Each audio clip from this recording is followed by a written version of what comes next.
روسیه مردکاری زندان. شرح حال مختصر امیدجان ولییف 26 ساله، یک جوان تاجیک 4 سال اخیر در یک زندان روسیه به سر میبرد همین است.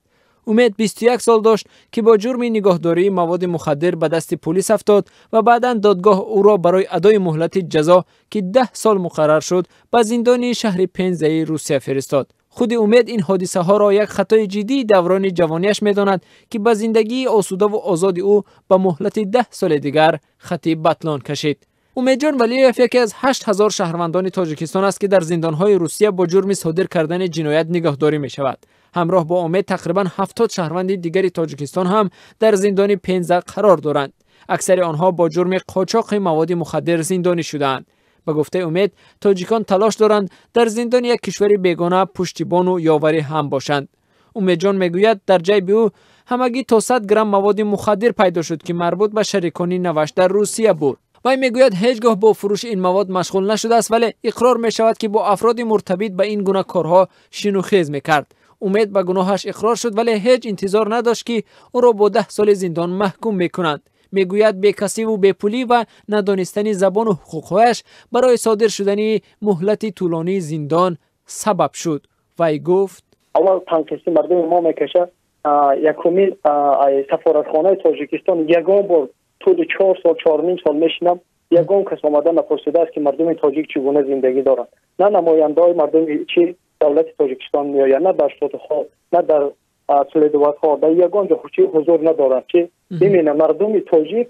ما همیشه مثال اگر مرا در حکم بودم وقتی که استود بود ما استودیا پرسیدم گفتم که چی از سفارتخانه از نماینده جمهوری تاجیکستان حضور داره یا نه، گفتن که نه ما این باید را دعوت کردیم و یا نیامدن. وی میگوید نمایندگان دولت قرقیزستان و قزاقستان گاهی برای دیدن شهروندانشان به زندان می آیند. وی گفت اگر از حال تاجیکان هم خبر گیرند حرفی گفتنی زیاد دارند و مهمترینش کوشش انتقال آنها برای ادامه جزا به تاجیکستان است. با گفته امیدجان تنها 2 چیز جدی زندانیان تاجیک را در این محبس اذیت میکند: نبود امکان کار و غذایی که با گوشت خوک تهیه می شود. گاهی برای پیدا کردن تلفن موبیل در دست زندانی و یا نمازخوانی مجازات می شوند. با گفته امیدجان ولییف صدارت محبس خواهش‌های به تکرار او و تاجیکان دیگر را برای کار کردن در کارگاه‌های زندان رد کردند. ما چند بار مراجعه کردیم که با کار برویم، این همونجا ما را قبول نکردن. نمیدونم حتی بیشترگی شهروندان افشان میگیرن که به خاطر چی مثلا دیگه و یا در قانونی کار کننده یا قانون قاعده قطعی مثلا دیگه بندیش می‌کنه که ایش پر میکنن.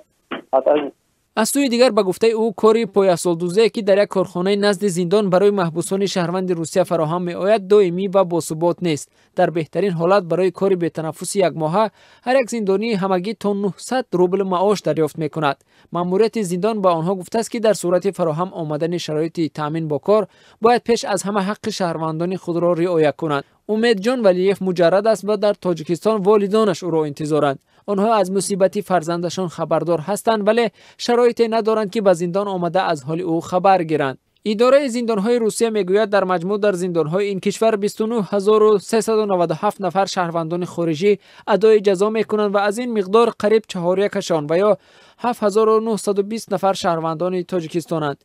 اکثر محبوسان از تاجیکستان در زندان‌های روسیه با جرم دست داشتن در قاچاق یا فروش مواد مخدر ادای حکم می‌کنند.